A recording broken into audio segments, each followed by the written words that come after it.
So ನನ್ನ ಹಳೆ ಎಪಿಸೋಡ್ಸ್ನಲ್ಲಿ ನೀವು ನೋಡಿದರೆ ನಾನು chat G P T reference ತೊಗೊಂಡು ನನ್ನ ಡೈನಿಂಗ್ ಏರಿಯಾನ ಸೆಟಪ್ ಮಾಡ್ತಾಯಿದ್ದೆ. So slowly everything is coming into a place. ನೀವು ನೋಡ್ತಾ ಇರ್ಬೋದು, ನಾನು ಲೈಟ್ಸ್ ಮತ್ತು ಎಲ್ಲ ಡೆಕೋರ್ ಪೀಸಸ್ನ ಅರೇಂಜ್ ಮಾಡ್ತಾ ಇದ್ದೀನಿ. ಎಲ್ಲ ಡೆಕೋರ್ ಪೀಸಸ್ಸು ನನ್ನ ಹತ್ರ ಆಲ್ಮೋಸ್ಟ್ ಇದ್ದಿದ್ದೆ. ಸೊ ಇರೋದ್ರಲ್ಲೇ I have just reorganised everything.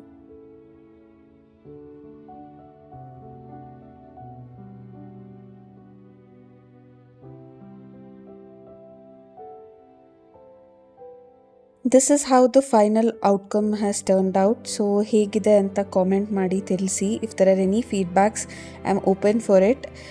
And ನಿಮಗೆ ಯಾವುದಾದ್ರೂ ಪ್ರಾಡಕ್ಟ್ಸ್ ಲಿಂಕ್ ಬೇಕಿದ್ರೆ ಕಾಮೆಂಟ್ ಮಾಡಿ.